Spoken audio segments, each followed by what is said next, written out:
नमस्कार प्यारे बच्चों, आज हम लोग पद परिचय ऑल इन वन के विषय में चर्चा करेंगे। बहुत से विद्यार्थियों की डिमांड पर कमेंट बॉक्स पर उनके द्वारा किए गए कमेंट के आधार पर आपके सामने आज प्रस्तुत है पद परिचय ऑल इन वन, यानी सब तालों की एक चाबी, मास्टर चाबी। तो आइए चलते हैं पद परिचय के विषय में हम लोग अध्ययन करने के लिए। पद परिचय, सबसे पहले तो आपको ये जानना है कि जो वर्णों की सबसे छोटी इकाई होती है उसे हम ध्वनि कहते हैं, और उन ध्वनियों के सार्थक समूह से हमारा बनता है शब्द, और जब वही शब्द शब्दों के सार्थक समूह में प्रयोग किया जाता है तो वही शब्द बन जाता है हमारा पद। और जब हम उसी पद का व्याकरणिक रूप से परिचय बताते हैं तो वह परिचय बताना ही हमारा कहलाता है पद परिचय। पद परिचय को बताते समय हमें निम्नलिखित बातों का ध्यान रखना है। सबसे पहले तुम्हें पद परिचय का भेद बताना है। भेद का मतलब संज्ञा, सर्वनाम, विशेषण, अव्यय, कारक, लिंग, वचन, काल इत्यादि। इसके बाद फिर हमारा लिंग आता है, फिर वचन है, फिर कारक है, और फिर इसके बाद क्रिया है। ध्यान देने योग्य बातें पद परिचय में हमें यह ध्यान रखना है कि यदि हम संज्ञा का परिचय देते हैं तो उसमें संज्ञा के भेद, यानी कौन सी संज्ञा है, व्यक्तिवाचक, जातिवाचक, भाववाचक, द्रव्यवाचक, समूहवाचक, इसके साथ साथ उसके लिंग, वचन, कारक और क्रिया के विषय में हमें बतानी होगी बातें। ठीक बिल्कुल यही फार्मूला आपका सर्वनाम के साथ भी चलेगा, विशेषण के साथ भी चलेगा, क्रिया के साथ भी चलेगा, और क्रिया विशेषण समुच्चय बोधक के साथ भी। तो हमें इन सारी बातों को ध्यान देना है। इसके बाद यदि हम बात करते हैं जो है पद परिचय के भेद में, तो वहाँ पर हमारा सबसे पहले आता है संज्ञा। संज्ञा किसी वस्तु, व्यक्ति, स्थान, भाव इत्यादि के नाम को कहते हैं। संज्ञा के तीन भेद होते हैं: व्यक्तिवाचक संज्ञा, जातिवाचक संज्ञा, भाववाचक संज्ञा। जिसमें से जो जातिवाचक संज्ञा है उसके दो भेद होते हैं: द्रव्यवाचक संज्ञा और समूहवाचक संज्ञा के भेद से। किसी व्यक्ति, वस्तु, स्थान आदि का जो बोध कराते हैं उन्हें हम कहते हैं व्यक्तिवाचक संज्ञा, यानी किसी भी विशेष व्यक्ति, वस्तु या स्थान का नाम का बोध कराने वाली संज्ञा व्यक्तिवाचक संज्ञा कहलाती है। जैसे राम, श्याम, मोहन, दिल्ली, कलकत्ता, बंबई इत्यादि। जो शब्द किसी व्यक्ति, वस्तु, स्थान या संपूर्ण जाति का बोध कराते हैं उन्हें हम जातिवाचक संज्ञा कहते हैं। उदाहरण के लिए जैसे युवक, नेता, राजा, कवि, नारी, देश, नगर, वाटिका, वानर इत्यादि। जो जातिवाचक संज्ञा है उसके दो भेद होते हैं: द्रव्यवाचक संज्ञा और समूहवाचक संज्ञा। इसके विषय में अध्ययन हम अभी आगे करेंगे। फिर हमारा संज्ञा का जो तीसरा भेद है वह है भाववाचक संज्ञा।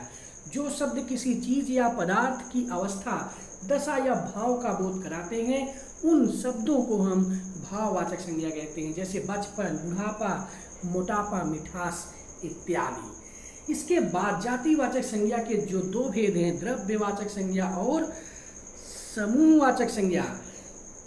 द्रव्यवाचक संज्ञा उसे कहते हैं वे शब्द जो किसी द्रव्य या पदार्थ का बोध कराते हैं उन्हें हम द्रव्यवाचक संज्ञा कहते हैं। जैसे चावल, दूध, घी, तेल, नमक इत्यादि।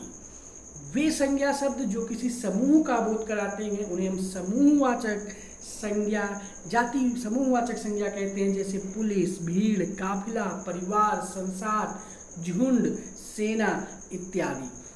इसके बाद फिर हम लोग चलते हैं पद परिचय के आगे, इसके अगले भेद की ओर, जिसका नाम है सर्वनाम। सर्वनाम का शाब्दिक अर्थ होता है सबका नाम। जो सबका नाम होता है वही सर्वनाम है। कहने का मतलब यह है कि सबके नाम के स्थान पर जिनका प्रयोग किया जाता है ऐसे उन शब्दों को हम सर्वनाम कहते हैं। यानी वे शब्द जिनका संज्ञा शब्दों के स्थान पर प्रयोग किया जाता है उसे हम सर्वनाम कहते हैं। जैसे वह, तुम, मैं इत्यादि। सर्वनाम शब्द विकारी शब्द होते हैं, इस पर कभी भी लिंग का प्रभाव नहीं पड़ता है। और इसके साथ साथ जो यह सर्वनाम है इसके 6 भेद होते हैं: पुरुषवाचक सर्वनाम, निश्चयवाचक सर्वनाम, अनिश्चयवाचक सर्वनाम, संबंधवाचक सर्वनाम, प्रश्नवाचक सर्वनाम और निजवाचक सर्वनाम के भेद से। पुरुषवाचक सर्वनाम अपने लिए, सुनने वाले के लिए या किसी अन्य व्यक्ति के लिए प्रयोग किए जाने वाले सर्वनाम शब्दों को हम पुरुषवाचक सर्वनाम शब्द कहते हैं। पुरुषवाचक सर्वनाम पुरुषवाचक सर्वनाम के 3 भेद होते हैं: उत्तम पुरुषवाचक, मध्यम पुरुषवाचक और अन्य पुरुषवाचक के भेद से। वक्ता अपने नाम के स्थान पर जिस सर्वनाम का प्रयोग करता है उसे उत्तम पुरुषवाचक सर्वनाम कहा जाता है, जैसे मैं, मेरा, मुझे, मुझको, हम, हमारा और हमें आदि। वक्ता श्रोता के लिए जिस सर्वनाम शब्द का प्रयोग करता है उसे मध्यम पुरुषवाचक सर्वनाम शब्द कहते हैं, जैसे तू, तेरा, तुझे, तुम, तुम्हारा, तुम्हें, आप, आपका, आपको आदि।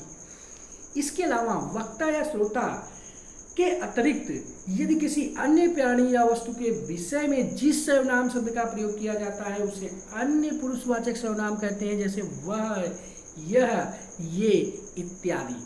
इसके बाद हमारा जो है अगला है निश्चयवाचक सर्वनाम। जिन सर्वनाम शब्दों में किसी वस्तु के, स्थान के, व्यक्ति के होने का निश्चित बोध होता है उसे हम निश्चयवाचक सर्वनाम शब्द कहते हैं, जैसे वो आगे, तो यहाँ पर उनका आना निश्चित है इसलिए यह निश्चयवाचक सर्वनाम है। इसके बाद अगला है अनिश्चयवाचक सर्वनाम। जिस सर्वनाम शब्द में किसी व्यक्ति, वस्तु, स्थान के का कोई निश्चित बोध नहीं होता है उसे हम अनिश्चयवाचक सर्वनाम कहते हैं, जैसे कोई आया, कौन आया है ये पता नहीं है लेकिन कोई आया है। संबंधवाचक सर्वनाम जो किसी वाक्य में प्रयुक्त संज्ञा अथवा सर्वनाम के संबंध का बोध कराते हैं उन्हें हम संबंधवाचक सर्वनाम कहते हैं, जैसे जो, सो, उसी इत्यादि। कौन है जो मुझसे मिलना चाहता है, तो यहाँ पर जो कौन है उसका मुझसे संबंध को बतलाया जा रहा है इसलिए यहाँ पर संबंधवाचक सर्वनाम होगा।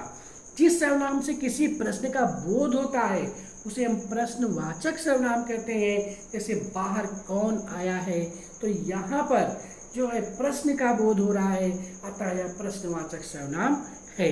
जिन शब्दों का प्रयोग बोलने वाला खुद के लिए करता है, स्वयं के लिए करता है, ऐसे सर्वनाम शब्दों को निजवाचक सर्वनाम शब्द कहते हैं, जैसे वह अपने आप चला जाएगा, अपने आप, स्वयं, खुद, ये सभी शब्द जिस वाक्य में होते हैं वहाँ पर आपका निजवाचक सर्वनाम शब्द होता है। इसके बाद फिर जो है हमारा जो अगला आता है पद परिचय के भेद के अंतर्गत वह है हमारा विशेषण। संज्ञा और सर्वनाम की विशेषता बताने वाले शब्दों को हम कहते हैं विशेषण, यानी संज्ञा और सर्वनाम शब्दों की विशेषता बताने वाले शब्दों को विशेषण कहते हैं। विशेषण शब्दों के द्वारा ही हम किसी व्यक्ति, वस्तु, स्थान आदि की विशेषताओं का वर्णन कर सकते हैं। विशेषण जिन संज्ञा या सर्वनाम शब्दों की विशेषता बताता है उन्हें हम विशेष्य कहते हैं। उदाहरण के लिए जैसे दिल्ली ऐतिहासिक नगर है तो यहाँ पर नगर विशेष्य है क्योंकि नगर की विशेषता बताई जा रही है ऐतिहासिक, इसलिए ऐतिहासिक यहाँ पर आपका विशेषण है। अब जो यह विशेषण है इसके 4 भेद होते हैं: गुणवाचक विशेषण, संख्यावाचक विशेषण, परिमाणवाचक विशेषण और सार्वनामिक विशेषण के भेद से।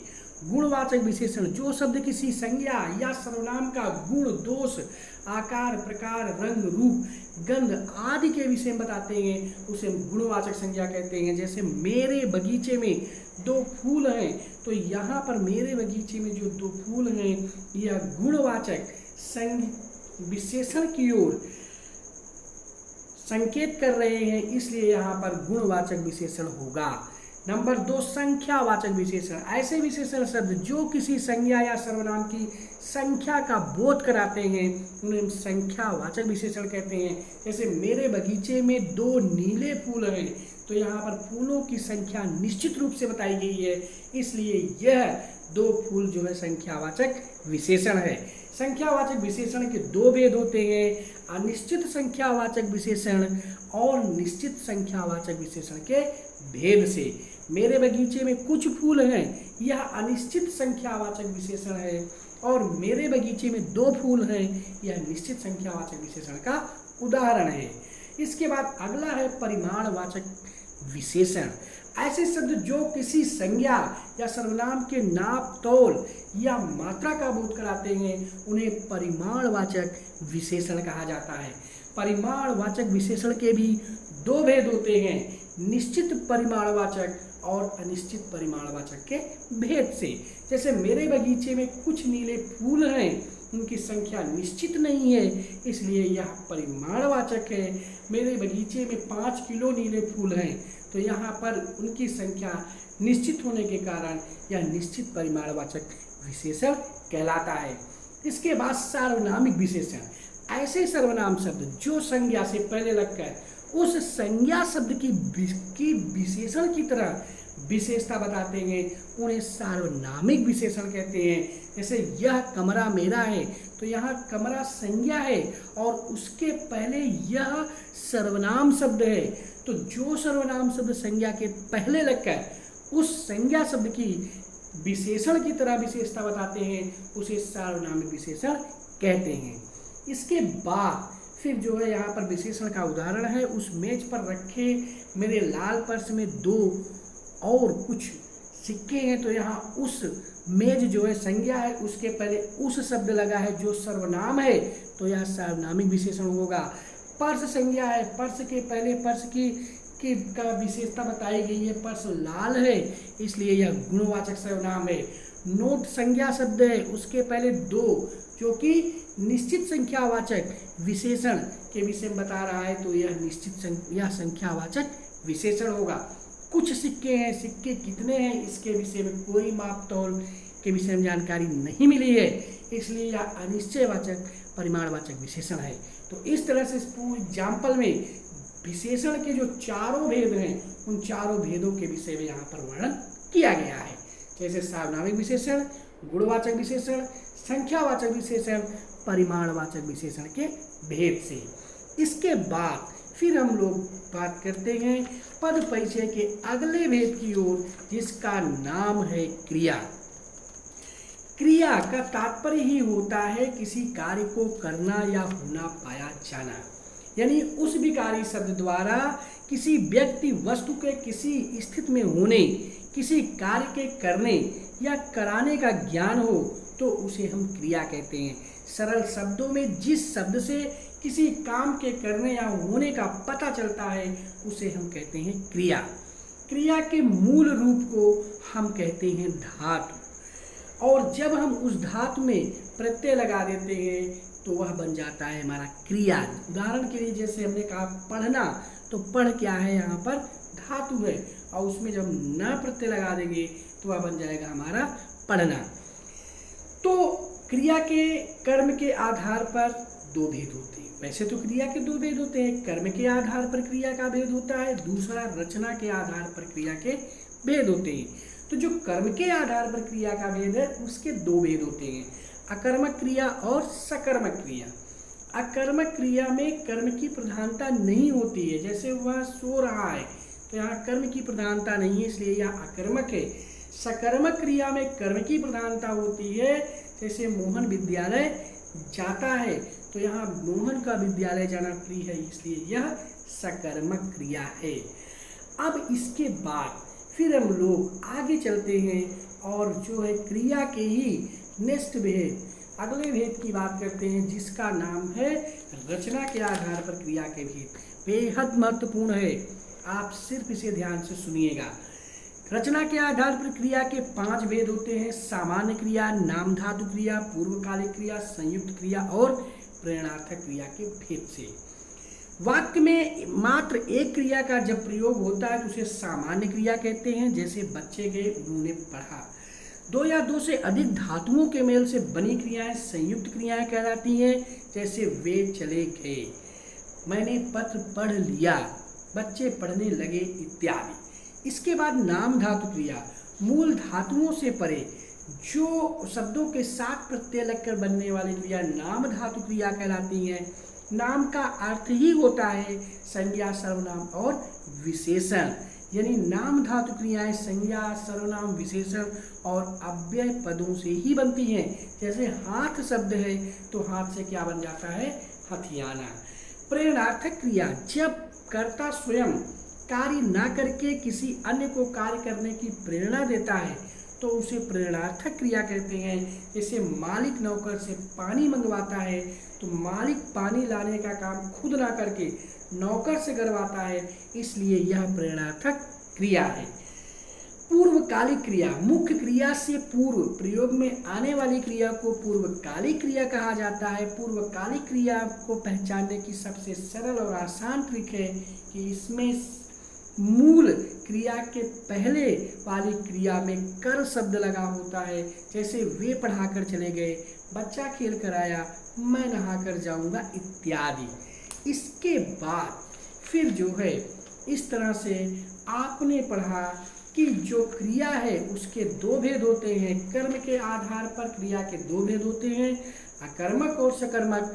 रचना के आधार पर क्रिया के 5 भेद होते हैं, सामान्य क्रिया, नाम धातु क्रिया, पूर्वकालिक क्रिया, संयुक्त क्रिया और प्रेरणार्थक क्रिया के भेद से। जिस क्रिया में, जिस वाक्य में मात्र एक क्रिया का प्रयोग किया जाता है उसे सामान्य क्रिया कहते हैं। जैसे उन्होंने पढ़ा, मोहन ने पढ़ा। 2 या 2 से अधिक क्रियाओं के मेल से बनी क्रियाओं को संयुक्त क्रिया कहते हैं। जैसे मैं पढ़ने चाहता हूँ, बच्चे पढ़ने लगे आदि। संज्ञा, सर्वनाम और विशेषण तथा अव्यय के पदों से जो क्रियाएं प्रत्यय लगकर बनती हैं उन्हें हम नाम धातु क्रिया कहते हैं। जैसे फटकार से फटकारना, जब कर्ता स्वयं कार्य ना करके किसी अन्य को कार्य करने के लिए प्रेरित करता है तो उसे प्रेरणार्थक क्रिया कहते हैं। जैसे मालिक नौकर से पानी मंगवाता है, राधा ने छात्रों से पत्र लिखवाया इत्यादि। पूर्वकालिक क्रिया में मुख्य क्रिया से पूर्व प्रयोग में आने वाली क्रिया पूर्वकालिक क्रिया कहलाती है। इसमें इस क्रिया को पहचानने के लिए सबसे सरल ट्रिक है, इसमें कर शब्द का प्रयोग होता है। मुख्य क्रिया के पहले जो क्रिया समाप्त हुई होती है उस क्रिया में कर शब्द लगा होता है। जैसे वे पढ़ा कर चले गए, बच्चा खेल कर आया, मैं नहा कर जाऊंगा इत्यादि। इस तरह से क्रिया के विषय में अध्ययन करने के बाद अब हम लोग आगे की ओर बढ़ते हैं। जब आगे की ओर बढ़ते हैं तो वहाँ पर हमारा संपर्क होता है अव्यय से। आ माने नहीं, व्यय माने बदलाव, बिना बदलाव, यानी लिंग, वचन, पुरुष, काल आदि से प्रभावित ना होकर जो सदैव एक ही रूप में बने रहते हैं, ऐसे उन शब्दों को हम अव्यय कहते हैं। जिन शब्दों के रूप में लिंग, वचन, कारक आदि के कारण कोई परिवर्तन नहीं होता है उन्हें हम अव्यय कहते हैं। अव्यय के 5 भेद होते हैं: क्रिया विशेषण अव्यय, संबंध बोधक अव्यय, समुच्चय बोधक अव्यय, निपात और विस्मय सूचक अव्यय के भेद से। तो इसमें जो है सबसे पहले हमारा आता है क्रिया विशेषण अव्यय। जिन शब्दों से क्रिया की विशेषता का पता चलता है उसे हम क्रिया विशेषण अव्यय कहते हैं। जैसे कम खाओ, कम बोलो, तो यहाँ पर बोलना क्रिया है और कम इसकी विशेषता बताई जा रही है। तो जिन शब्दों से क्रिया की विशेषता का पता चलता है उसे हम क्रिया विशेषण कहते हैं। क्रिया विशेषण के 4 भेद होते हैं: कालवाचक क्रिया विशेषण, स्थानवाचक क्रिया विशेषण, रीतिवाचक क्रिया विशेषण, परिमाणवाचक क्रिया विशेषण के भेद से।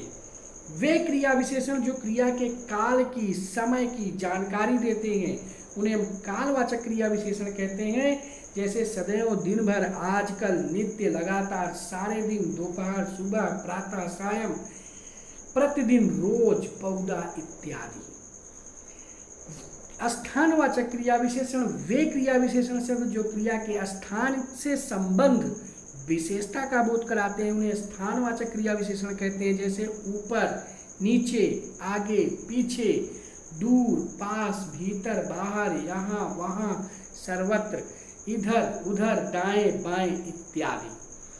परिमाणवाचक क्रिया विशेषण वे क्रिया विशेषण शब्द जो क्रिया के परिमाण अर्थात नापतोल के विषय में बताते हैं उन्हें हम परिमाणवाचक क्रिया विशेषण कहते हैं। जैसे बहुत, बड़ा, अत्यंत, भारी, कुछ, प्रायः, लगभग, थोड़ा, बस, केवल, ठीक, काफी, इतना, उतना, कम, अधिक, थोड़ा इत्यादि। ये सभी परिमाणवाचक क्रिया विशेषण है। रीतिवाचक क्रिया विशेषण वे क्रिया विशेषण शब्द जो क्रिया के रीति का बोध कराते हैं उन्हें हम रीतिवाचक क्रिया विशेषण कहते हैं। जैसे लड़का चुपचाप बैठ गया, गांधी जी के विचार ध्यानपूर्वक पढ़ती हूँ, तो यहाँ पर धीरे धीरे, अचानक, अनायास, एकाएक, सहसा, शांति, धड़ाधड़, झटपट, आप ही आप, शीघ्रता, ध्यानपूर्वक, जल्दी, तुरंत, ये सभी रीतिवाचक क्रिया विशेषण के उदाहरण हैं। इसके बाद आता है नंबर 2 पर संबंधवाचक मतलब संबंध बोधक अव्यय।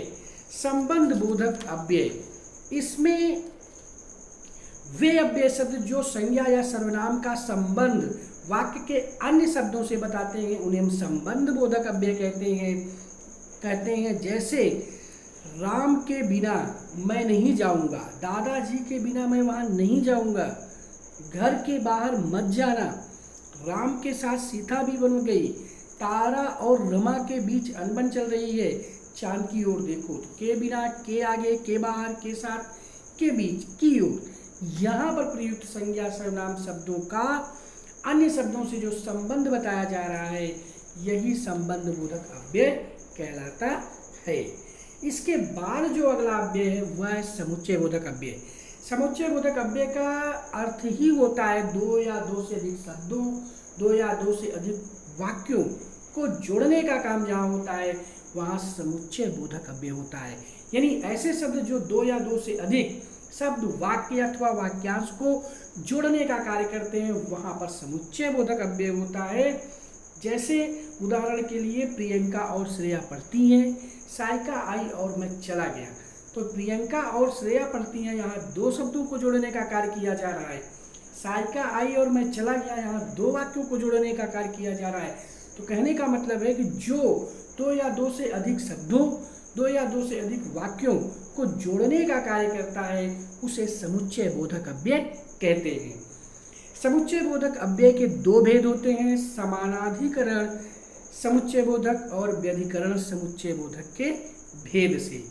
समानाधिकरण समुच्चय बोधक में और, एवं, तथा, जो कि, अर्थात, या, अथवा, चाहे, क्योंकि, किंतु, परंतु, लेकिन इत्यादि जो है इसके पहचान के शब्द हैं। इसी तरह से व्यधिकरण समुच्चय बोधक में इस प्रकार की, क्योंकि, ताकि, यदि, तो, फिर भी इत्यादि इसके पहचान के शब्द हैं। फिर हम लोग आगे की ओर बढ़ते हैं तो विस्मयादि बोधक अव्यय से हमारी मुलाकात होती है। ऐसे शब्द जो वाक्य में आश्चर्य, हर्ष, शोक, घृणा आदि भाव व्यक्त करते हैं ऐसे शब्दों को हम विस्मयादि बोधक अव्यय कहते हैं। विस्मयादि बोधक अव्यय को पहचानने की सबसे सरल और आसान ट्रिक है कि इसमें शब्द के अंत में संबोधन कारक का चिन्ह होता है। संबोधन कारक का चिन्ह जिस भी वाक्य के शब्द के अंत में लगा हो आप निश्चित रूप से वहां पहचान जाइए कि यहाँ पर विस्मयादि बोधक अव्यय का प्रयोग किया गया है। विस्मयादि बोध जैसे हे, अरे, क्या, ए, ओ, वाह, शाबाश, बहुत अच्छा, बहुत सुंदर, हाय, उफ, आह, ये सभी जो है विस्मयादि बोधक अव्यय के पहचानने के शब्द हैं। इसके बाद अगला भेद है निपात। निपात का मतलब ही होता है कि वे अव्यय शब्द जो किसी शब्द या पद के बाद में लगकर उसके अर्थ को विशेष बल देते हैं उसे निपात कहा जाता है। जैसे ही, भी, तो, तक, मात्र, भर। तुमने फोन तक नहीं किया, तो यहाँ जो तक शब्द है या अपने पहले शब्द मतलब तक के पहले जो फोन शब्द है उस पर बल प्रदान कर रहा है, उसे शक्ति प्रदान कर रहा है, इसलिए तक जो है यह निपात है। रोहन ने जीवन भर अपनी बहन की रक्षा की, तो भर यह निपात शब्द है, इसके पहले जीवन है तो भर शब्द जीवन को बल प्रदान कर रहा है, शक्ति प्रदान कर रहा है, इसलिए यह निपात है। मात्र 100 रुपये का है, तो मात्र शब्द जो है यह 100 रुपये पर बल प्रदान कर रहा है, इसलिए यह निपात है। तो इस तरह से हम लोगों ने निपात के साथ ही अव्यय के संपूर्ण भेदों के विषय में अध्ययन किया।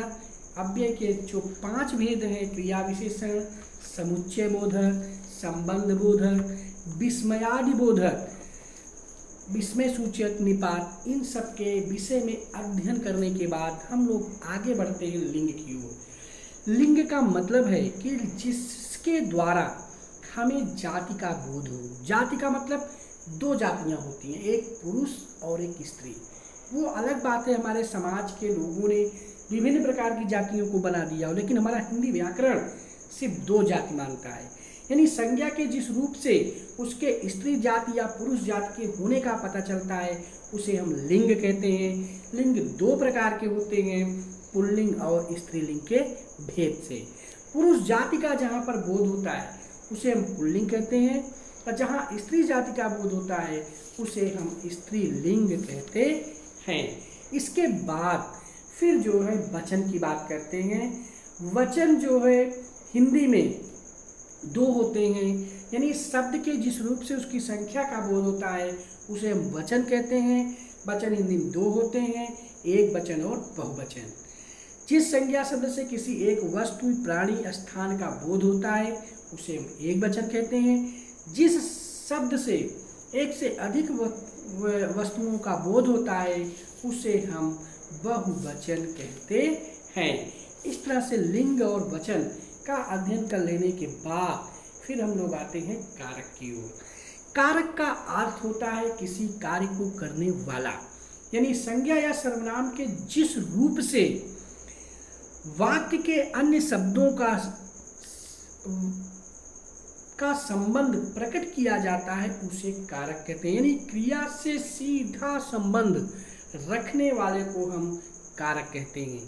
कारकों की कुल संख्या हिंदी में 8 होती है। संस्कृत में कारकों की संख्या जहाँ 6 मानी जाती है, वहीं हिंदी में कारकों की संख्या 8 मानी जाती है। कर्ता ने कर्म को करण से संप्रदान के लिए अपादान से अलग होने के अर्थ में संबंध का के की नानेनी अधिकरण में पर संबोधन हे अरे आदि। इस तरह से कारक के 8 भेद होते हैं। कारक में जो पहला भेद है वह है कर्ता। क्रिया को करने वाले को कर्ता कहा जाता है, यानी जिस शब्द रूप से क्रिया करने का बोध होता है उसे कर्ता कारक कहा जाता है। कर्ता कारक का चिन्ह ने होता है। जैसे राम विद्यालय जाता है तो विद्यालय जाने का काम राम कर रहा है, इसलिए राम करता है। कर्म कारक का चिन्ह को होता है। कर्ता को जो सबसे प्रिय होता है उससे हम कर्म कहते हैं, यानी वाक्य में जिस शब्द पर क्रिया के व्यापार का फल पड़ता है उसे कर्म कारक कहा जाता है। जैसे किसान बैलों को पीटता है तो किसान पीटने का कार्य जो कर रहा है वह बैलों को कर रहा है, बैलों को पीटना उसे प्रिय है, इसलिए यहाँ कर्म कारक होता है। करण का शाब्दिक अर्थ ही होता है साधन। कर्ता अपने क्रिया के द्वारा अपनी क्रिया को जिस साधन के द्वारा करता है उसे हम करण कारक कहते हैं। जैसे पुलिस ने डंडे से चोर को पीटा तो चोर को पीटने का कार्य डंडे से किया जा रहा है, इसलिए डंडा करण कारक है। संप्रदान का मतलब होता है किसी को कोई वस्तु समान रूप से प्रदान कर देना, यानी किसी को कोई वस्तु देने के बाद उससे किसी भी प्रकार की कोई उम्मीद न रखना, उसे ही संप्रदान कारक कहते हैं। जैसे राजा ब्राह्मण के लिए दान देता है तो वह हमेशा के लिए उसे दान दे रहा है, इसलिए वहाँ पर संप्रदान कारक होता है। संप्रदान कारक का चिन्ह के है। अपादान का शाब्दिक अर्थ होता है अलगाव, यानी जहाँ पर एक वस्तु का दूसरे वस्तु से अलगाव होता है वहाँ पर अपादान कारक होता है। जैसे पेड़ से फल गिरता है तो फल पेड़ से गिरने के पहले उसमें जुड़ा हुआ रहता है, जैसे ही वह पेड़ से गिरता है वह अलग हो जाता है, और अलगाव की स्थिति जहाँ होती है वहाँ अपादान कारक होता है। संबंध कारक में एक वस्तु का संबंध जब दूसरे वस्तु से बताया जाता है तो उसे संबंध कारक कहते हैं। संबंध कारक का चिन्ह का, के, की, नाने, नी है। राम लक्ष्मण के भाई थे, तो यहाँ राम और लक्ष्मण के बीच में जो संबंध बताया जा रहा है वही संबंध बताना ही संबंध कारक है। अधिकरण कारक का चिन्ह होता है में और पर। अधिकरण का शाब्दिक अर्थ होता है आधार।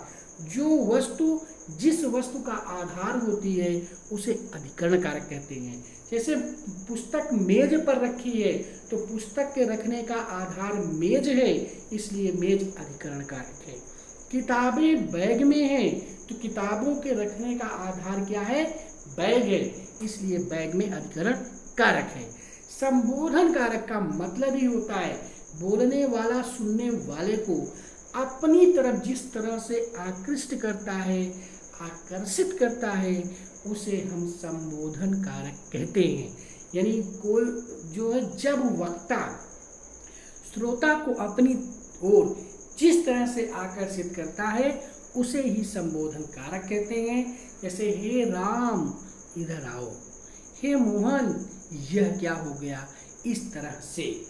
तो इस तरह से हम लोगों ने कारक के विषय में अध्ययन किया। तो जो है सर्वनाम पद परिचय के अंतर्गत पद परिचय के भेद, संज्ञा, सर्वनाम, विशेषण, अव्यय के बाद लिंग, वचन, पुरुष, कारक इत्यादि का अध्ययन किया गया। तो इस तरह से ऑल इन वन जो यह आपके सामने बताया गया पद परिचय का, ये पद परिचय आपके सीबीएसई बोर्ड के अंतर्गत निर्धारित पाठ्यक्रम में बहुत ही महत्वपूर्ण है। तो इस तरह से मुझे पूर्ण विश्वास है कि आपको यह पद परिचय सुपर फास्ट रिवीजन के तहत बड़ी सरलता से आसानी से समझ में आ गया होगा। जय भारत, जय हिंदी, धन्यवाद।